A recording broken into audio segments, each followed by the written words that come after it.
What's going on, everybody? It's your boy Adam. Another episode of Chaos to Comeback, and a little bit of comeback this week.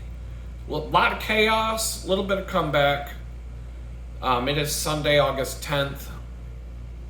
People probably got pissed off because the date that you hear in the video doesn't correspond with the date that it's posted. Even though I'm not talking about anything that really matters in terms of today.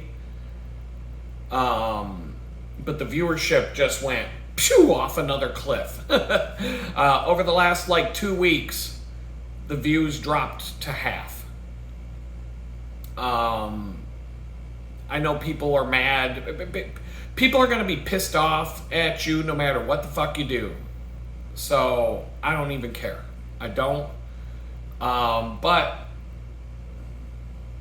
on the flip side, I always try to think of what can I do better? I always want to do better than I'm doing. Has nothing to do with other people and their opinions.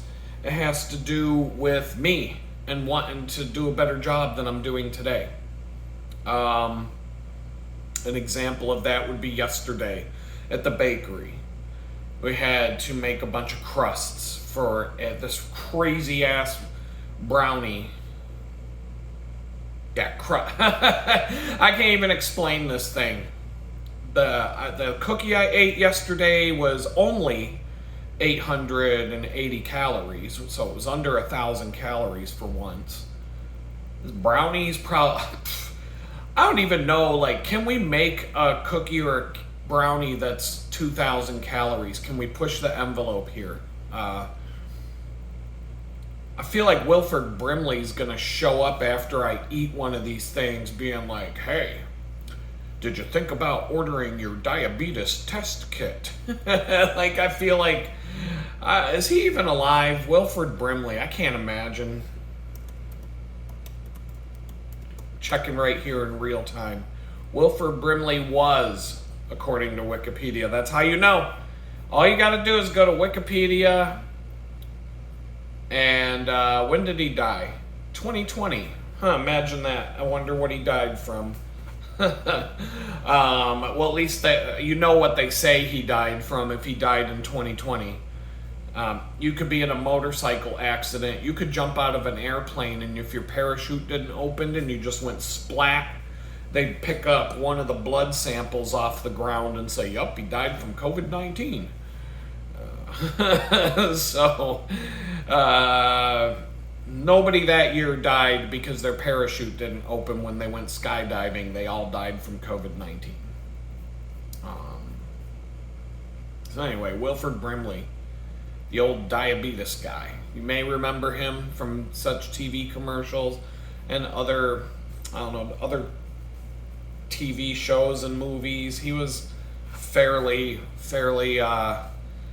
my whole life, he was in movies and lots of different things.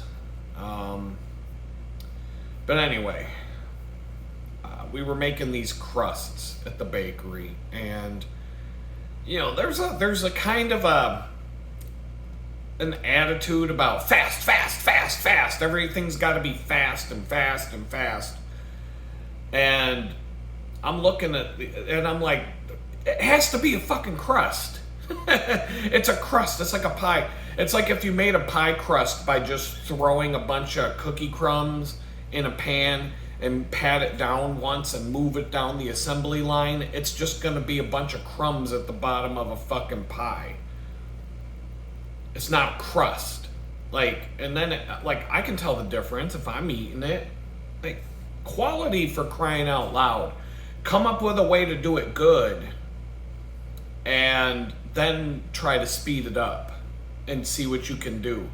And, with what we have, the tools we have to work with, so these are square pans, can't use a pie press. There's different, it's not easy to do. And this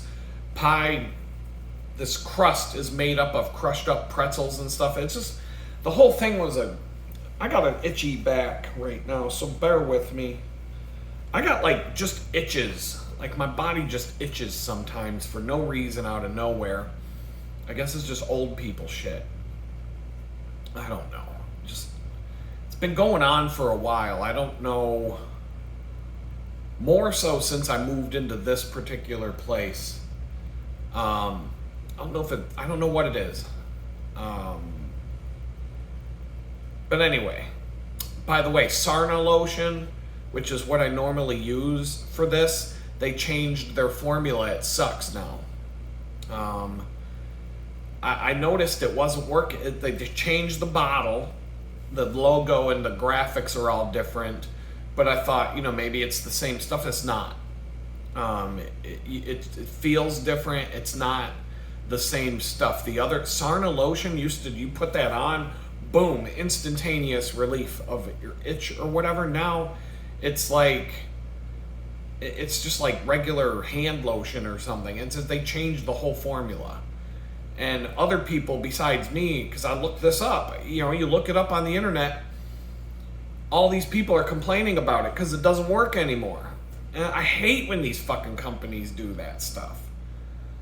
And so there's an alternate brand. I don't remember what the brand is, but now I got to go on Amazon and get this alternate brand and have the Sarna lotion that's supposed to work off to the side as like a backup for when I run out.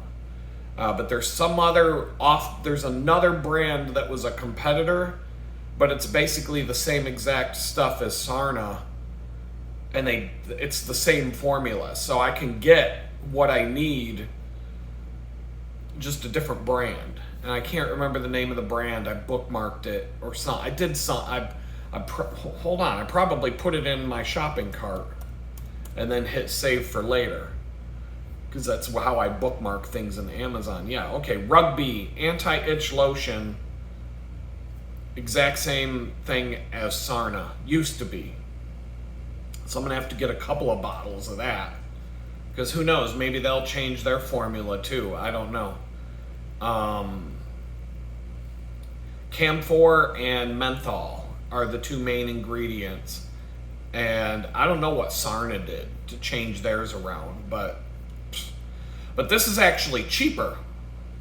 But it is like $10 for a bottle, so it's not like, it just gets on my nerves. It just gets on my nerves when companies do that. You always got to try and keep up, because companies always change stuff to make their product not work. Like, duh, what the fuck, man? So anyway, quality. So I came up with a way, screwing around more or less, to make it's not pie crust, but it's supposed to be the crust of the bottom, like a cheesecake crust or something like that at the bottom of this brownie. And I got it working pretty good, and then I came up with ways to speed it up, but all these people are like, come on, Adam, come on, hurry up. And I'm like, it takes longer to do the crust than it does to weigh the stuff out. You can weigh out 10 of these things in the time it takes to make one crust, right? I mean, it got a little bit faster as we went along, but I came up with a way to do it, and I showed a couple of people, and they were like, wow, that looked, like other people were impressed. They're like, yeah, that's pretty creative. And so they're in these square trays. So you take an empty square, you take a piece of parchment paper, you cut it to the size a little bit bigger, spray non-stick spray on it, you put that over the thing, then you put another pan on top of it, and then you bang it down with a handle of a scoop, and then you just kind of smush it around, then you pull the pan out, and then you peel back the parchment paper, and if it starts sticking, you just grab it from a different corner, so that, because the thing was really sticky, and you don't want it to come back out of the pan after you just went and hammered it down. And so it worked. I got it down to where it worked, and as long as two people were doing it simultaneously, we were flying through them, and they weren't taking long at all. But like, there is like an attitude sometimes that just do it, just get it done, just do it fast. And I'm like, the quality's gonna suck. And people are paying like $50 for a box of cookies. Like, come on, you don't want these things to look like shit or be like shit. Do it right. And so, I don't know, I'm always like that. I've always been like that no matter what I do. Whether it's my design career, whether it was working in bicycle shops as a mechanic, I would get beat on. For example, I'd be working in a bicycle shop, crank out those repairs. It's just a tune-up, Adam, get it done. It's a tune-up, it's a back in the day it was like a $25 tune-up. Now they'd cost like $50 for the same thing, but okay, you're paying me $50 to tune up your bike and all I'm gonna do is turn a few screws and ching, ching, ching, and you're gonna get your dirty ass bicycle handed back to you. I'm like, dude, I might not there might be certain things I won't do because we do have like a la carte charges for deeper work, but I'm gonna clean the bike. I'm gonna clean the person's bike. Number one, that's the first thing I do is go through and clean the whole bike, all the mud, all the gunk, make it look as good as I can without taking anything apart. A standard tune-up, I shouldn't even have to take the wheels off the bicycle. But I would from time to time, if it would be faster for me to true the wheel by putting it in a truing stand, I might do that. If I notice something is broke, if I notice that something needs to be replaced, I'll call the customer, tell them there's going to be an extra charge for this, etc., and then get into like a deeper level of, well, if I have to take the chain off anyway, I'll go to the parts washer and wash the parts off in the parts washer, etc., etc. I might go with the extra mile, but I always went the extra mile. And customers were always like, whoa, it looks so much nicer. Like just when you first see your bike come back to you, if it's all spotless and clean and beautiful looking, that leaves an impression in their head before they even sit on it and go for a ride. It gives them an impression like you gave a shit and you went above and beyond the call of duty to repair or tune up their bike. There you go. And so that's what I would do for people, and sometimes there would be this attitude like, hurry up, hurry up, hurry up. And I'm like, an extra 15, 20 minutes on a tune-up isn't gonna kill us. Especially if the customer goes, you gotta go there to get your bikes tuned up because they do such a good job. It's only gonna help us. So, I don't know what's going on with my hair. I got this alfalfa thing going. There. So anyway, I do the same thing for everything. So yeah, the YouTube channel, I don't have time. My biggest problem right now is time. And so for the first week, last week, I sat and planned out my entire week on a Google Calendar, like micromanagement style. Blocked in every single thing from like 6 a.m. till 10 o'clock at night. What am I doing? What am I working on? And then, nothing ever goes according to plan. So I rearrange the calendar to reflect what I actually did when, so at the end of each day, it's going to show what I actually did the day before instead of what I planned to do. So now when I go in, I'm going to sit down today and do the same thing for this coming week and take note of, here's when I actually woke up. Here's how long I actually had to sit in my chair and relax for the morning. And it'll give me an idea of how to kind of rearrange things, because I did do a good amount of freelance work this week, but I would like to do twice as much. But I want to keep this YouTube channel going. I want to do a bunch of other things. And it's really kind of like the bakery blitz is doing this bakery job twice a week is hurting.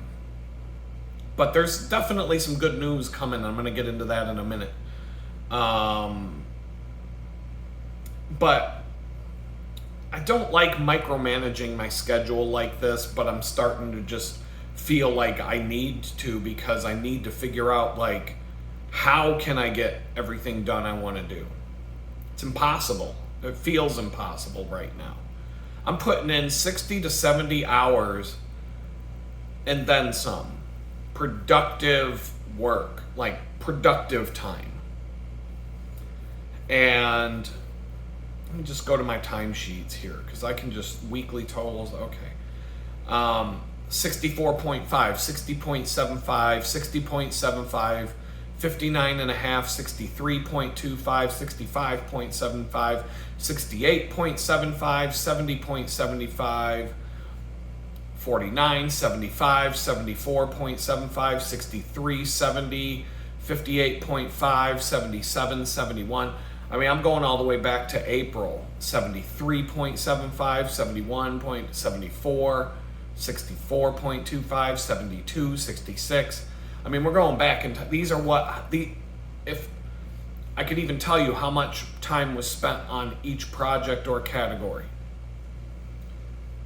Consistently, though, the bakery is 27 hours, 26 hours, 27 hours there, 26.5 hours.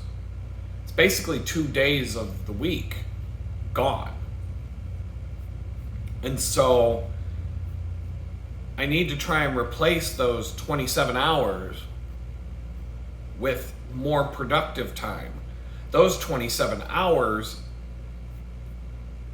okay, let's just say 27, well, let's see, 16 times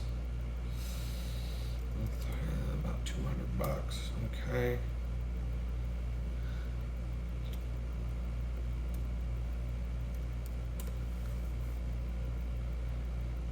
If I could turn at a basic level, for those 27 hours, I'm getting like $200 gross. That's a lot of hours for not much pay. I could easily make $500 on those 2 days doing hourly billing for a client and not even working as hard. Those 27 hours, I wouldn't need, well, you know what I mean? It depends on who I'm working for, what I'm billing them for, and everything. These 2 days at the bakery are killing me. I found out by monitoring my heart and steps. In fact, I'm going to look at it right now since I'll have yesterday's data fully in. But this has been consistent. Okay, yeah, we're definitely there. Where's the health stats? Calories in and out.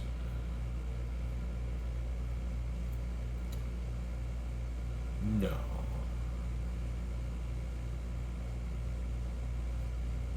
All right, 6,388 calories yesterday.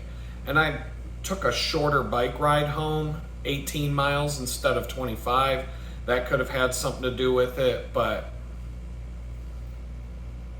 on Monday, I burned 8,041 calories. On Saturday, 8,407 calories. So those bakery days are 8,000 calories of energy to do everything that I'm doing that day. On a 150-mile bike ride, it's like 5,000 or 6,000 calories burned. I'm burning more calories. This is why I feel the way I do today. I'm a wreck. And tomorrow I gotta go do it again. And Tuesday, I'm done. So it's actually 4 days of my life crushed by doing this bakery bid the way I'm doing it right now. The exercise is good. I made an adjustment when I went grocery shopping this week to order lots of chicken, vegetables. And yesterday when I came home, for example, I ate a cookie that was 800 80 calories. I'm gonna go to MyFitnessPal and just go to yesterday. It's very easy to do. Boom, here we go. All right, so by the time I started work, I had already eaten 1,400 calories. But keep in mind, now Garmin is telling me yesterday I burned 6,500 calories instead of 8,000 calories, unless something hasn't synchronized or whatever, but I believe it. Because the bike ride in, I didn't push myself very hard, and the bike ride home, I took a 7-mile cut. I took the more dangerous roads home, but it's 18 miles instead of 25. So that's what I was thinking. I'm like, you know what? I can cut 7 miles off this ride home and just get home quicker. I stayed at the bakery an extra half hour. I don't know. I'm going to take another look at that calorie count and see, like, but I can expect it to be anywhere from 6,500 calories to 8,000 burned. And that's, so far, it's been pretty consistent. So I had Chick-fil-A for breakfast, a burrito, a chicken burrito. They're really good. Decent amount of protein in one of those, which it's way better than eating freaking cookie. It has no protein or very little. It's all carbs. But I had 1,400 calories by the time I started my job. After breakfast, coffee with flavored coffee creamer. And then I ate an 880 calorie cookie. This isn't up to date. What the hell's going on with this? Damn it. Hold on a second. All right, I'm back. This MyFitnessPal app sucks balls. I would never pay for it. I'll just use the free version to do what it does. It has the best food database out of any fitness app. So if you want to track what you're eating, MyFitnessPal makes it very easy. But the app is buggy. Just like all modern software, it is a bug-riddled, half-assed piece of shit. And so I entered all my food in yesterday. It hadn't synchronized yet. I actually had to go hit the synchronize button to make the food show up. I hate this app. Overall, I hate it. Like I said, they have a paid version. I'm not paying for it. It's not worth it. So anyway, for dinner, I bought 2 rotisserie chickens on grocery day. One of them I devoured, ate the whole freaking chicken. But an entire rotisserie chicken is like 1,000 to 1,200 calories. One of these cookies at the bakery is 1,000 calories or 1,200 calories. This phone, I don't know. I don't even know. This phone might literally catch on fire while I'm shooting this video. I don't know. Talk about that in a few minutes. It's just flashing warnings at me, and this phone is on its deathbed right now. But there's a whole nother I got a whole story to go with it, so just bear with me. So I ate an entire rotisserie chicken, but that is all I ate for the day. I was ravaged when the food came. I took one of them chickens and just devoured the whole friggin' thing. But it was like 1,200 calories for the day, aside from whatever my coffee creamer for breakfast. So that was a pretty low calorie day, and chicken isn't bad for you. It's better than eating a 1,000 calorie cookie or a whole frozen pizza or something ridiculous like that, which I'm probably going to do something bad for me today. It's feeling like one of those days.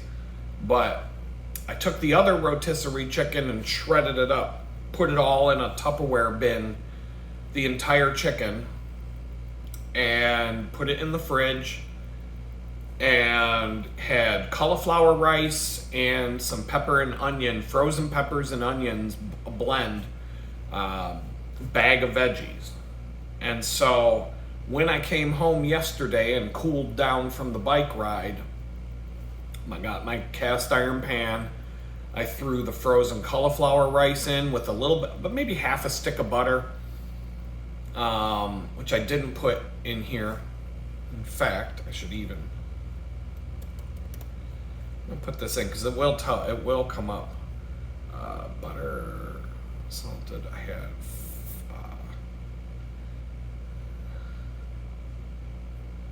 4. Okay. Damn, that adds a bit. The butter is as much as the chicken. So anyway, almost. But anyway, I had to have some flavor. But anyway, I put some cauliflower rice with about, I would say, half a stick of butter, the pepper and onions, and then when they warmed up and were not frozen anymore, I threw in half of a rotisserie chicken. I just cut the chicken that was in that tub and threw that in, took my spatula, mixed it all together, a generous amount of cracked pepper, and threw it all in a bowl because I'm hungry. I was ravaged. And all together, the cauliflower rice, 75 calories. The peppers and onions, 133 calories. The butter, 407 calories. But I'm not using margarine, I use real butter. I don't mess around with fake butter. But the rotisserie chicken was 556 calories, so that was 1,171 calories for this giant bowl of food. Breakfast was 1,454, and all that was a chicken burrito and hash browns from Chick-fil-A. This was a giant bowl of food. I was full. When I ate this bowl of chicken and vegetables, I was full. And so that's what I needed to do. I needed to find something that I can eat because on the days that I'm not riding my bike to the bakery, my appetite is still at the level it would be if I'm burning 8,000 calories a day. I challenge you to go hiking, biking, do something physical. Do something physical that burns 6, 7, 8,000 calories in a day and tell me how hungry you are and how much food you can eat. You can pack it down. Me and my best friends, one of my best friends back in the day, we would go on 350-mile rides, and not only could we just devour food, ungodly amounts of food. We went by a bar that had this big banner, 50-cent pints of Yuengling draft, and we spent $5 each. So add up the math, and we came out, and yeah, we were fucking railed when we came out of that bar and got back on our bikes and went down the happy bike trail, and oh my god, that made the ride so much better for a while. Like an hour and a half later, we're both stone cold sober. Like not a fucking. Now, granted, my friend did crash into a bike gate, and we had to take a chill. We had to chill for a minute because he was all over the place. I was riding in a straight line. He was fucked up. I had a little more weight. Maybe that's why. I don't know. But all I'm saying is 2 hours later, it's like we never even had a drink, because you're burning so many calories so fast that the food just goes right through you. I can't even tell you how many. I could eat 5 quarter pounders. I could just take on one of these long ass bike rides, if I really wanted to, I could take 5 quarter pounders at McDonald's and just eat them all. Boom, boom, boom, boom, boom. Like nothing. Quarter pounders. But then I'm going to get back on my bike and whatever. What is a quarter pounder? Let's look it up.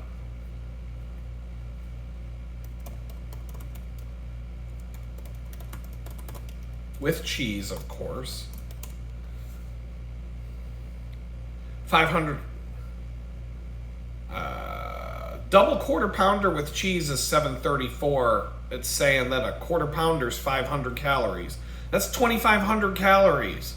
That's nothing when you're burning 8,000 in a day. I could eat 5 quarter pounders with cheese if I'm riding my bike like that on a day where I'm burning 8,000 calories, and I will lose weight. I can go on the 5 quarter pounder with the pound and a half. I could do, fuck it, make it 6. Make it 6. There's 3,000 calories, but I'm burning 8. 7,000. Let's make it the pound and a half. The pound and a half burger diet. The the pound and a half quarter pounder with the Mick pound and a half diet. I don't know. Something I gotta come up with a name for it. You could do that. You could still lose weight eating 6 quarter pounders with cheese every day, as long as you're riding your bike over 100 miles a day. All day long you can do that. And you will lose weight. I went on an 800-mile ride. I came back like 20 pounds less than I left. And I ate whatever I wanted. Did not matter. I just, whatever, oh, that looks good. Gobble, gobble. That's it, man. Eat whatever you want.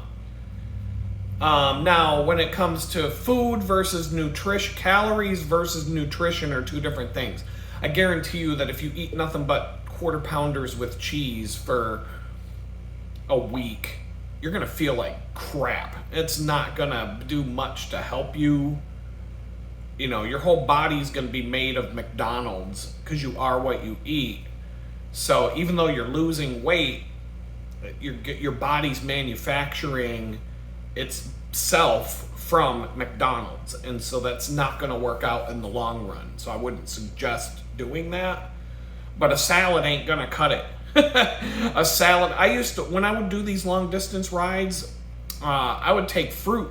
I would take a whole bunch of fruit with me, and what I found out is like that is a complete idiotic thing to do, because an apple, an orange, you could eat 10 fucking apples, and how much is an apple? An apple's like 90 calories, 60 calories. An apple is like 100 calories, give or take. And if you eat 5 of them, you're not even getting an hour calories. You're not getting any energy back from that. They're good for you, but you need like some serious carbs. The Tour de France racers are eating they have to eat like 300 grams of carbs per hour, 250 to 300 grams of carbs per hour in a 5-hour race. That's insanity. Or they can't finish the race. I'm watching the last stage of the Tour de France today, 2 weeks after the Tour de France is over. I'm finally at the end. But I had to hit pause to come do something, shoot a video and do some other things. So with that, I think that part of the reason why people are ditching the channel again is because, if you don't give people exactly what they came for, then they don't want to, because YouTube is, there's a billion people with YouTube videos. And the secret to success on YouTube is really focus on one very, very, very specific niche, and you don't talk about anything else ever. You never change your topic.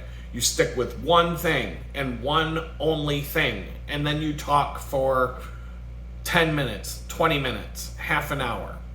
Supposedly they've made some algorithm adjustments to get longer videos to show up more for people who might be interested in whatever it is you talk about. But if you do a variety of things, it's going to kill you. And people get mad. People get mad no matter what the fuck you do, so I don't care. But I've had people get, somebody showed up when I was doing when I was living in that tool shed, people got mad because they thought I was going to be talking about living in a tiny house, and which I did on occasion, but I talked about other things. As soon as you talk about something else, fuck you, I'm not listening to you anymore, you changed your subject. So I'm talking about the Tour de France, and all these people got fucking butt hurt. They got more butt hurt because I talked about the Tour de France than your butt would hurt after riding in the fucking Tour de France. So, fuck them. I don't care. I don't care. But, but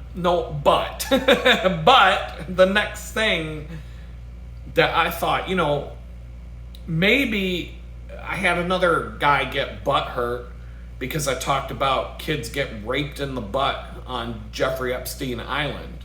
And his butt got more hurt than the kids who got raped on the island. Like, people get butt hurt really fucking easily on... Oh, this day and age, it sucks balls, man. I grew up in the 80s. If you got offended, you were a fucking pussy. If you were allergic to peanut butter, fuck them, they die. Like, if he dies, he dies. That's the famous line from a movie. Rocky, was it Rocky 2? Fuck it, if he dies, he dies. That's how it was. You're allergic to peanut butter? Fuck off, pussy. Now you can't take a peanut butter and jelly sandwich to school without getting expelled from school because some pussy-ass kid might die from a peanut butter sandwich from across the fucking cafeteria. If you're allergic to peanut butter, don't eat the fucking peanut butter. Fuck, man. Go live in a fucking bubble. I'm not giving up peanut butter and jelly because some pussy might die from it when I'm eating a sandwich in the next room, for crying out loud. Go fuck off. We don't need that shit. Back in the 80s, that's how it would have been. Back in the 80s, parents on the last day of school were like, go outside and play and don't come back into the house until school starts up again. That's how we had to live as kids, and we liked it. I mean, I'm not complaining about that. I mean, that's how you had, like, watch the movie Stand By Me. That's a good example of what it was like to be growing up in the 80s. Just go on some fucking adventure. My parents, we didn't have cell phones. Our parents didn't know where the fuck we were. There was an age where I was younger, and the rule was I can't go farther away from home than I can't go so far from home that I can't hear my mother yelling from the back porch that dinner's ready or some shit like that. And then that was probably when I was like 6. And then by the time I was riding my parents were like, yeah, go ahead, ride your bicycle to school. And school was 6 miles away, and we had BMX bikes, like just little fucking BMX bikes to ride 6 miles to school. No cell phones, Mom would give me a quarter to use the payphone. And then we turned into Let's Call Collect, and where it says, like, where you put your name, you have a collect call from, hey, Mom, I have a flat tire. I'm down at this intersection. I need you to come pick me up. Boop. You have a collect call from, hey, Mom, it's me. I got a flat tire. I'm down at the corner of such and such and so-and-so. I need you to come pick me up. Boop. Do you accept these charges? No, I do not. 20 minutes later, Mom will be down and pick me up at the corner. Man. And then if I needed my mom to pick up the phone because it was more than I could say in that space where you put your name, it would be like, you have a collect call from Mom, I need you to pick up the phone. Say yes. That's how we did it. Or, I had a quarter. There was a movie I watched once where a fucking dude put a quarter on a necklace, and he would put the quarter in the payphone and then fish it back out of the phone after he made the call. And I'm like, that's brilliant. And I tried it myself. I just couldn't find a necklace that would work with it, but I tried. I was like, oh my God, that's so funny. There was all kinds of hacks. But yeah, we were told as kids, go outside, don't die, come back by the end of summer. I don't want to see you in the house. Now you can't let your fucking kid, you can't even let your kid out of your sight anymore because there's a fucking creep around every corner. You can't let your kid go to the bathroom at Target because there's probably a guy in a fucking dress sitting in there waiting for a little kid to show up so he can peek under the fucking stall door. It's too much now. You can't, I mean, I get, like, I would never let my kids roam the streets of Pittsburgh when they were growing up, not like our parents did in the 80s. But back to the video content, like, people get offended and butthurt so fucking easily nowadays over the smallest things, and it's fucking bullshit. It's retarded. Somebody's gonna get mad at me because I said it's retarded, but it's fucking retarded. People get mad because I said it was fucking retarded and not just retarded, but I swore and said bad words to go with it. Somebody's gonna get mad about that. I don't give a fuck. If you've been watching my videos since day one, have you ever seen me give a shit about any of this? No. So, but going back to the whole point that I just spent 20 minutes on, I do try to find ways to improve what I'm doing and try to slip it in. So I think one of the things I'm going to do sooner than later, hopefully, I just don't know, I'm going to have to organize my thoughts into categories. And so what I'm going to do is create a different thumbnail graphic for each category of thought. That way, when you see the thumbnail, I'll make it the same thumbnail with just a different title. And so that they'll fit into, right now I've got like 1, 2, 3, 4, 5, 6, 7 different categories of subject matter that come out of my mouth. I thought of one yesterday while I was biking into the bakery, but I can't just jot things down as I'm biking. So it's left my mind. I don't know what it was. I can ask the good Lord, Jesus, can you please put that thought back into my head while I have the chance to jot that down?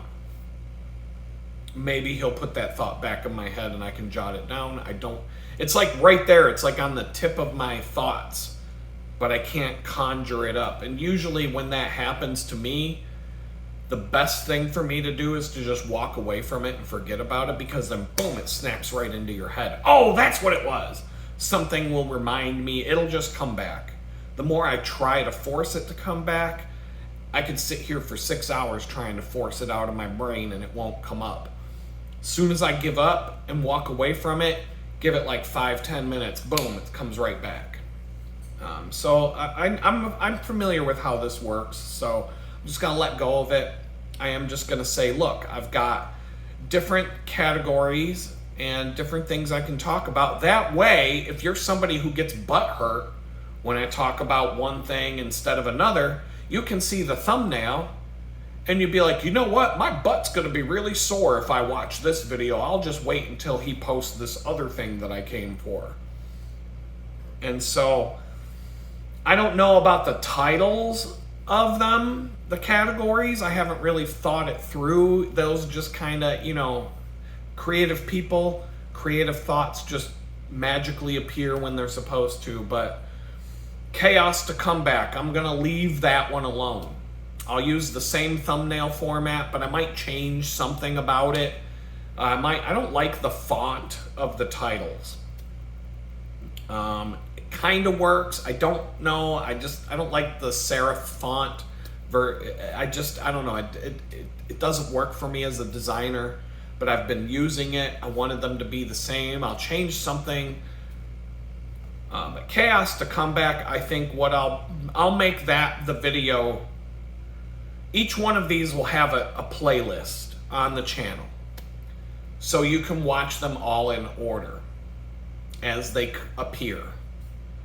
And so this might actually help me shorten the video length a little bit, because if I branch out from talking about one thing to another, then I'll just hit the stop button, record another video, and make it this other playlist. And so give me time to figure this out, but I will. I mean, I'll make changes. I'll do some different things. I gotta do something. And it's just the evolution. Go back and watch the first. I'm not a big fan of The Simpsons anymore. They're okay. I mean, it's okay. The Simpsons started, I think I was in the fourth grade. I'm almost 50 years old. And that show, The Simpsons, came out.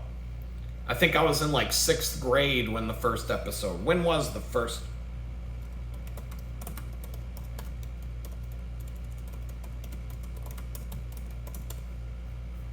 $1989. December 17th was the first episode of The Simpsons. And 790 episodes of the show have been broadcast. It's the longest running American animated series and the longest running sitcom. And the longest running American scripted primetime television series. And I don't even know, like, when was,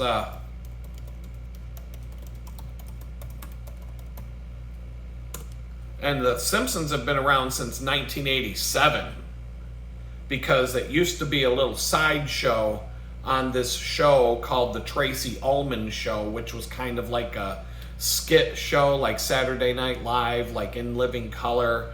And April 19th, 1987, which April 19th, that's a curious day for the first episode of The Simpsons, especially when you consider how The Simpsons are basically used to show you, what world events are about to take place down the road. They always have an episode of The Simpsons where they told you they were going to do something to us.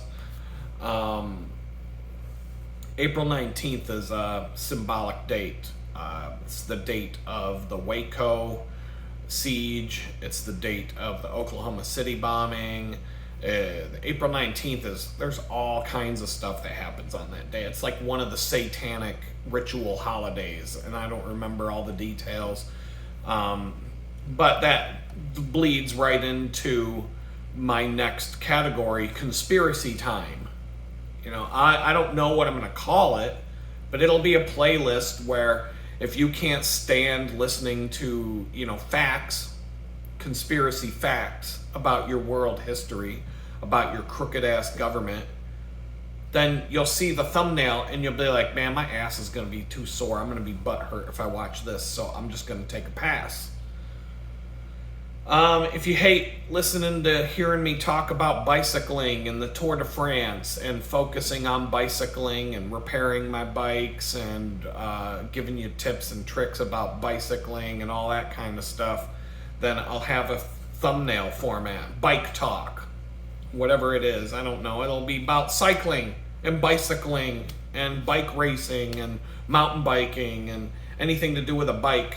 Maybe I'll put on my GoPro camera or whatever I can find to go bicycling and record it and talk while I'm on my bike, or it'll be bike centric kind of. And I'll have a thumbnail, bike talk. I would like to do cooking. I know I messed around with that a couple times living in the tool shed, just showing you how ridiculous my cooking situation was, or lack thereof. I have a little bit of space here, and I know with a couple of tripods and cameras I could easily set up a decent way to show like cooking and like simple cooking, and it won't be as nice as, it's not like I live in the fucking woodlands with a granite countertop island to, like fucking Martha Stewart would have for her cooking show, but that's not what I'm trying to do either. Product reviews. I haven't done any yet, other than, here and there, just tell you if something's good or not, but like specific dedicated reviews of products. And then I would like to get into like, instructional videos on Photoshop and things like that. Right now, I don't know how I can fit that in, but I may have to create it. That might have to be its own YouTube channel for all I know. God and Jesus and Bible study and stuff like that, and the whole, what do you call it? The Jesus calling readings and all of that kind of stuff might go into their own category. And so if you're a fan of everything on the channel, then you can just keep watching like nothing happened.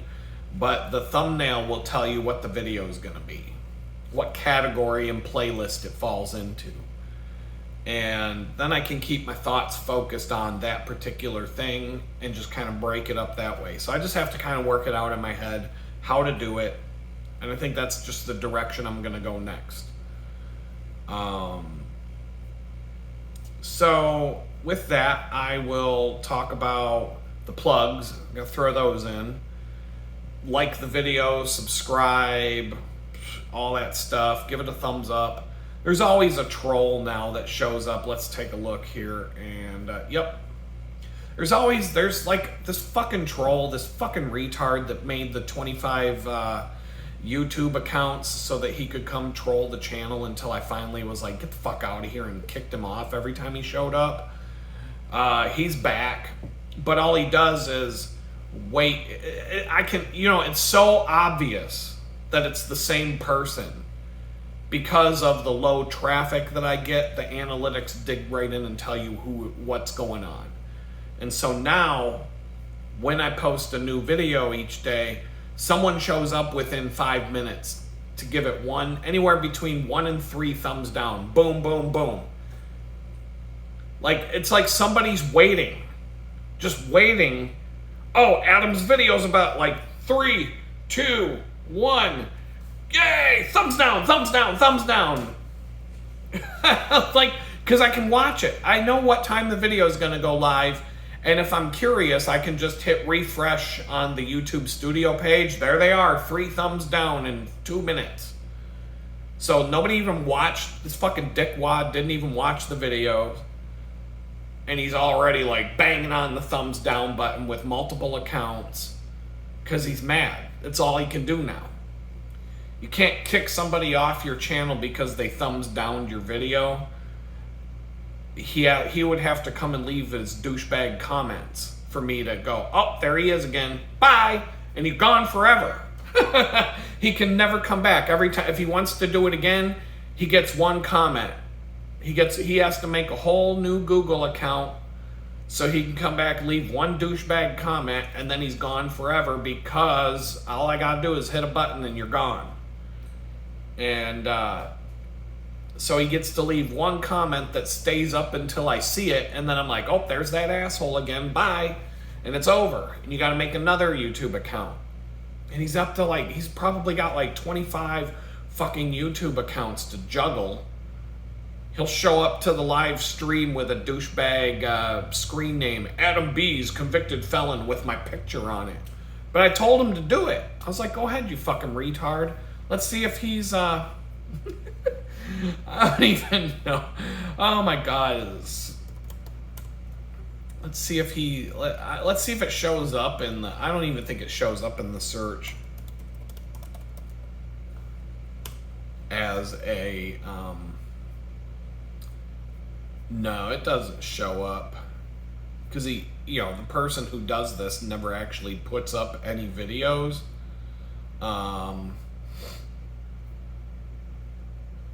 He just trolls people. I don't know if I'm the only one he trolls. I don't know.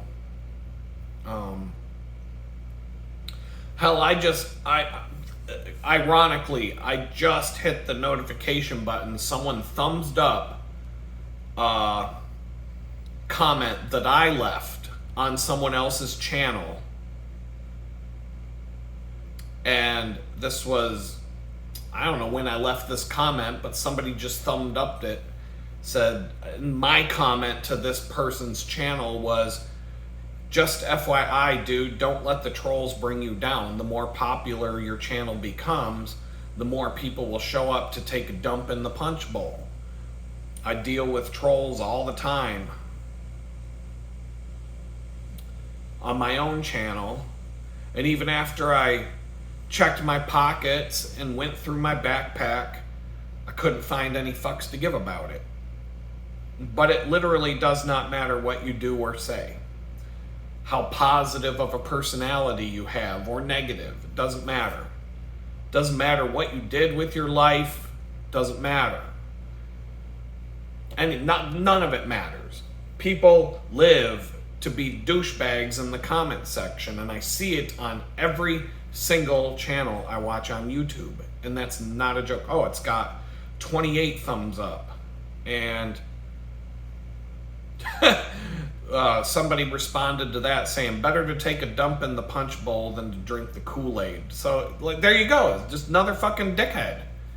Another fucking dickhead had to come and comment on that. Better to show up and be a troll than to just shut the fuck up and go away if you don't like the person's channel. And this channel is straight up bike farmer. It's a bicycle mechanic who talks about working on fucking bicycles, and he's a cool motherfucker. His name's Bike Farmer.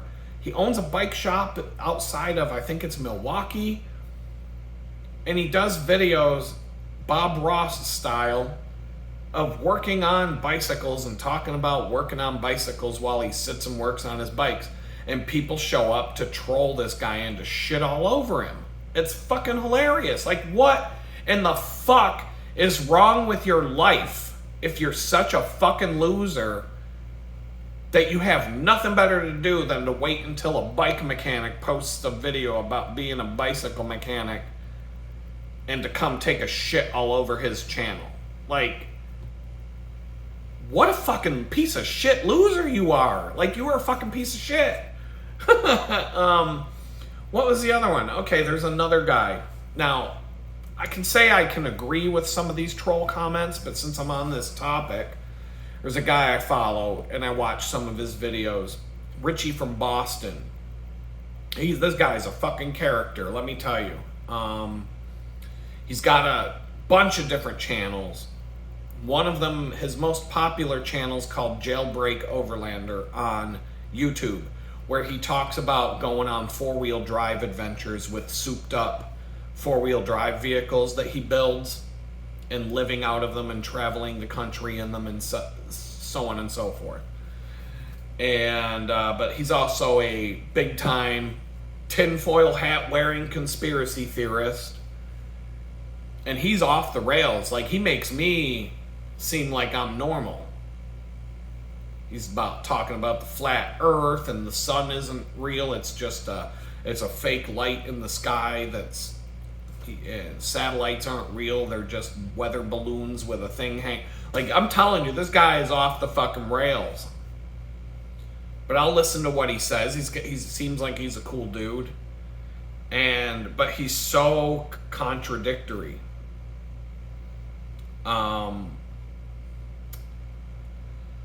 So he has to have money from something, because this dude spends I watched a video of him building his Toyota 4Runner, ultimate Toyota 4Runner, TRD Pro.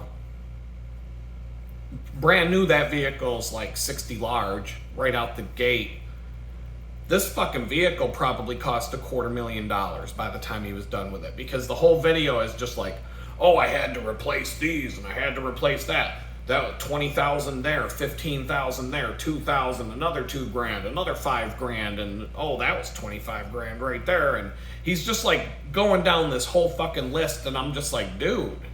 My best friend watched the video because he has a TRD Pro, and he was interested in it. He's like, dude, that vehicle is sick, but look how much money he spent. Yeah, I mean, we're both like, yeah, that's $250,000 fucking build. So he's got enough money to do that and then drive around the country living in it for 2 months to a year at a time. He doesn't have to work. He's got something going on. I don't think he's making that much money off of YouTube and such, because he's been kicked off several times. That's why he's got so many channels. And so anyway, the point, I could go on and on about this guy, but the point is, first of all, he'll put up a GoFundMe page before he goes on one of these road trips, and he'll raise, let's look.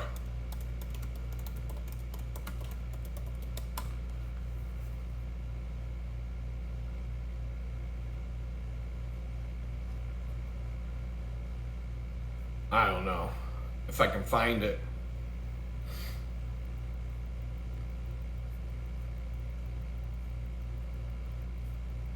I don't know.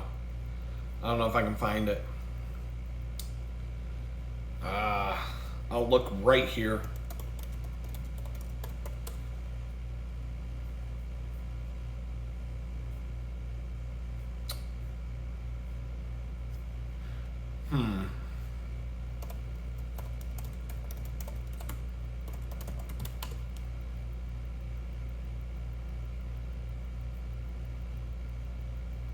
No, I can't find it. Not quickly. Not while I'm on Not while I'm on with you guys. But he was making like tens of thousands of dollars on a GoFundMe page before, and then he put out to his viewers, "I'll come and visit you on my road trip.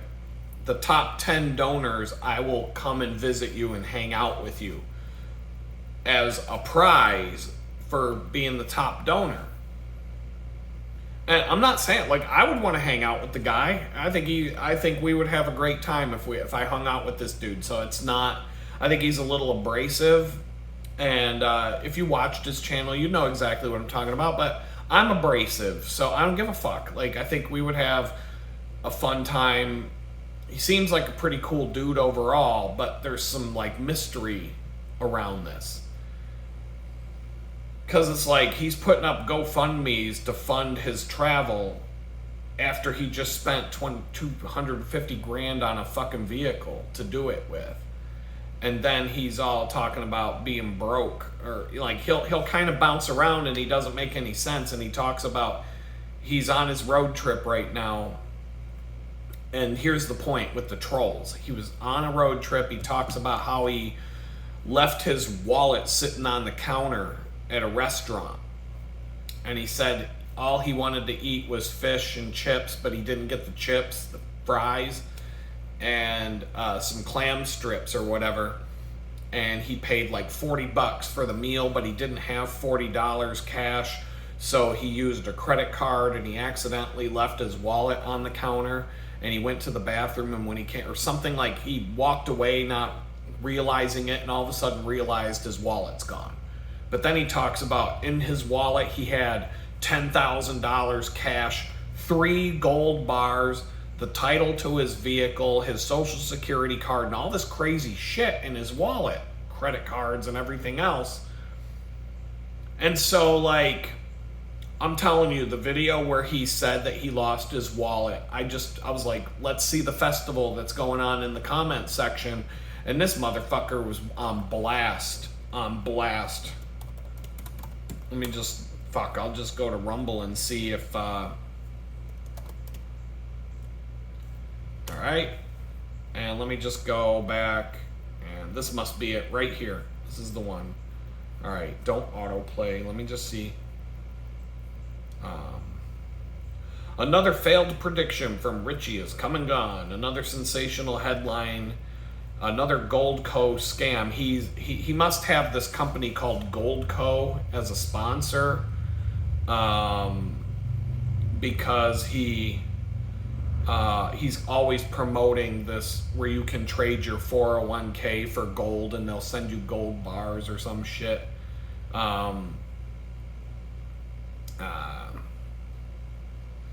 So, oh boy. Gaslighting much.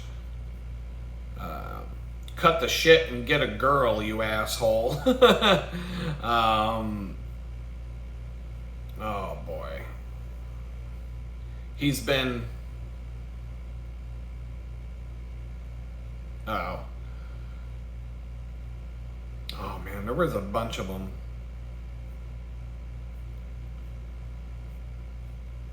Spam. I don't see them on Rumble. Maybe I saw this on YouTube because he was getting blasted with the trolls on this particular video. I gotta check this out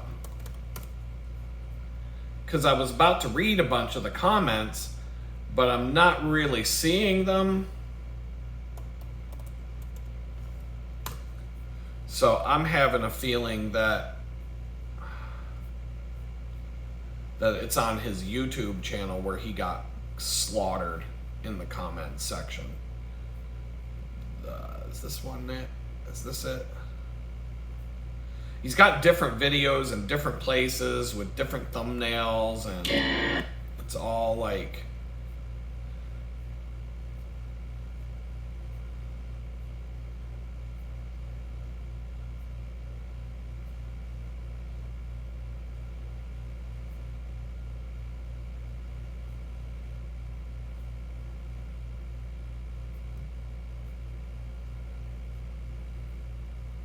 I'm not seeing it. This is fucked up. Anyway, I'm not going to waste any more time on this, but there was a video he posted where he talked about that, and I'm telling you, it was like 50 or 60 trolls in a row just blasting him, calling him a complete retard, saying like, how come you always talk about, you know, not having money, yet why are you putting up GoFundMe pages when you're blowing through hundreds of thousands of dollars to support your lifestyle, and, you know, like all these things. And I've got questions, but my questions are legit. Like, it's not a troll question. It's, how did you amass enough money to be able to go and live like this? And just on a whim, he had a Toyota, I don't know if it was Land Cruiser, I believe, that he outfitted, and he had like all decked out, completely crazy. And then he just built this 4Runner and completely decked it out. I mean, it was just, the video is insane how much money he spent on this. And I'm sitting there, if you add this video, if you sat and watched this hour or more long video and you took note of everything he mentioned he did and spent money on, it would just amount to 200 grand or more. It had to be. Because it's just like 20 grand here, 30 grand there, 15 grand there, 2,000, a couple grand, another $1,000 bucks. But, you know, to give him some credit, he does a lot of the work himself on his own vehicles. And the reason why is because he wants to be able to fix anything himself if something goes wrong. And if you know your vehicle inside and out, then you will know how to fix it, and you'll probably do a better job working on your own vehicle than just letting somebody else do it. And I can respect that. Sometimes he has shops do things and whatever, but it was just insane. And I'm like, because I would love to just be able to go live out of a vehicle for a couple months. And I had a vehicle for that purpose, that I built for that purpose. But my version of it was, I took out 20 grand for a pickup truck loan, and there was a lot of customization already done on the truck. Like, this was the perfect truck, the base model truck. Somebody had already done a whole bunch of work on this truck, especially the front end of it, to make it into what I wanted it to be without me having to go and do this after I bought it. I had 20,000 miles on it. It was almost brand new. Nissan Frontier. I wanted a Toyota Tacoma. I wanted a small compact pickup truck with a 6-foot or longer bed. This had a 6-foot bed. It had everything. It checked off all the boxes. And I'm like, well, Nissan Frontier, it's like the poor man's Toyota, but they're pretty good. And it was a good truck. Overall, Nissan Frontiers have brake issues. And I did experience issues with the brakes. But overall, it was a great truck. And I outfitted it. I bought a used ARE camper shell for it, but it was a real nice one. I had to drive to Florida to get it. I could have spent $5,000 on a brand new one and had to wait 6 months to get it. Or I could drive to Florida next month at the time and pick it up from the guy for, I think it was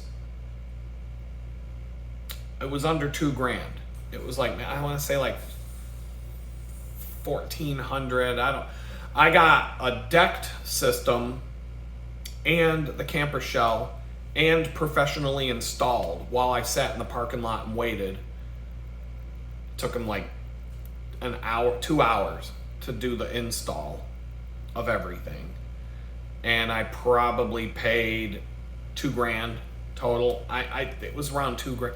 Well, it was $1,400 for the deck system, so I probably paid like $3,000 to get that done. Less money for the whole thing than what a new camper shell would have cost. So I did this on a budget, and then I did other things to the truck to further customize it as I owned it, because I owned it for probably, I was closing in on 2 years of owning the truck. Plus I was doubling down on my car payments. I had a pretty low interest loan, and I was doubling down on the payments to where most of my payments were principal every month. I would pay, so sometimes I was going on stretches where I was paying $1,000 a month. And, you know, for a $20,000 loan, you do that. I mean, Capital One, the way that they structured the loan, if you overpay, they'll keep sending me emails. Oh, slow down, homie. They'll be like, there's no penalty for prepayment, but they'll tell me that they kept telling me you can go 6 months without making a car payment and you won't be late. It got up to the point where they're like, you don't have to make a car payment for 7-8 months, dude. Slow your roll. We want that interest to build back up.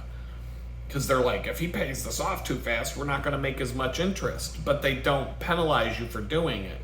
But they'll tell you straight up, whoa, you don't got to make a payment for 8 months now. And so I would just keep paying. But when I was fired from my job for not taking the vaccine, I did go 3 months without making a car payment to them, because I was so far ahead on the loan that I'm like, it's money I don't got to take out of pocket just yet. And then when I got a job, I started doubling down again and paying it more. I was above water on the truck before I got arrested, and that came into play while I was in prison. I was able to get rid of the truck and pay off the loan without any issues, and get it out of my, not have to come home to that mess. So that talks about what I plan on doing with the channel. I would like to try and figure out how to do that again, be able to travel again, and be able to live like that. I don't want to do I didn't want to do like a van life channel where you get rid of everything you own and live in a vehicle for good, like some of these YouTubers do. I just wanted to be able to go on long trips and live out of a vehicle, but have a home to come home to. That's kind of like what this Richie guy does from Boston. But he got money from something. And motherfucker, you can tell he has so much money he never has to work again. But he won't talk about how he got there. And that, to me, that's kind of like douchey. I mean, whatever, I'm not judging, but why not educate people on how you got there? Because then other people could learn from that and do it themselves. There's this whole it's kind of like when you're in a career and there's this whole stigma, don't tell people what you make, don't share, the company doesn't want, companies, all HR, human resources always tells the human resources not to tell each other what they make, because they want to fuck you over. They don't want two employees who have the same job title, who have been there the same amount of time and do the same exact job, that one of them makes twice as much as the other one. They don't want you to know that. They want to keep you as far down as they can get away with. But if you don't share those things, how do you educate? How does somebody get, if you're coming into a business, how do you educate yourself as to what your job's worth, as to where you can go, as to how high you can climb the ladder and what the rewards would be and all that different stuff? How do you get there if somebody doesn't tell you, if somebody doesn't share that information with you? So I do like the fact that we have anonymous ways like Glassdoor.com, and there are other salary-based websites and stuff like that. So the business world, you can do some research anonymously to find out, what your job is worth, But when you see people just running around with bags full of money, I'm going to drop $250,000 on a truck and go live out of it for a year while I continue to keep my house intact. And he's talking about losing his wallet, and it sounds like he lost like $30,000-$40,000 in the process. 3 bars of gold, $10,000 in cash, all the credit cards, everything that was in that wallet, the title to my vehicle, my light. Like, he's on the other side of the country. He's in Los Angeles, in Southern California. How are you even supposed to replace that stuff? How are you supposed to get your driver's license back? How are you supposed to replace your credit cards? How are you supposed to do anything if you lost all that stuff? I used to think about that when I traveled. Like, what would I do? So now maybe he does the same thing, but when I would travel, I would have my wallet, and it would have a certain amount of things in it, and then I have a folder that I carry things in with a lot of pockets and slots and things like that. And I would keep I'd have your wallet, cash, some credit cards, bank debit cards, whatever, and the other things that you might keep in your wallet. Definitely don't keep Social Security card. Definitely don't keep things like that in your wallet. And then I would have, in this folder, I would have another wad of cash, another debit card, other credit cards, all the different things that you might need to get home, an expired copy of my driver's license, just so that I have something to prove who I am in a worst case scenario, and copies of my car insurance and other things like that in multiple places. And then I would have a third it was a checkbook, but in the checkbook it also had slots for cards and stuff, and I would keep that in another place in my vehicle. And so you would have to, 1 is none, 2 is 1, 3 is better, period. So I would try to keep things so that if I lost my wallet, it's going to be horrible experience. But I can at least get home. I can at least, have something to help try and get back on my feet or figure things out while I'm gone. And thank God I've never lost my wallet on a trip like that, because I pretty much guard it with my life. But I've made stupid mistakes in the past. When I was homeless in Jamestown, I left my computer bag at the post office and walked away. And I walked to the other side of town, and I'm like, I realized my shoulder strap wasn't on my shoulder, and I completely had a panic attack, ran back to the post office, and it was still sitting there, thank God. I did have my phone in my pocket, and I had an Obama phone in the bag, and the Obama phone was fully charged, and I could have pulled up the Where's My Phone app on Google, and it would have given me a GPS coordinate of where my laptop bag went. And the phone was hidden in the bag, buried into some pockets, because I figured if my bag ever got stolen, I'd at least be able to figure out where it went. And, there's some other precautions and whatnot, but you can make a stupid mistake like that so fast. There was a time in Miami, I parked my Jeep on the side of the road in the outskirts of the city and picked up a rental bicycle from one of those kiosks. And then I took a backpack full of cameras and photography equipment and went on a bike ride. And I stopped to get something to drink, and I realized I couldn't find my keys or my wallet in this bag. And I had a meltdown for like a minute. I just was I freaked out. And so I'm at the side of the road waiting to go into this store to buy something to drink, and I'm tearing apart this bag. Well, it turns out they just slipped down into a pocket in the bag. They were in there, and I'm racking my brain how could I have lost these? Panic attack. Like I'm stuck in Miami, Florida with no. How would I, like, the Jeep had a soft top at the time, so I could have got through the window, by just peeling back the windows. I would have been able to get into the vehicle.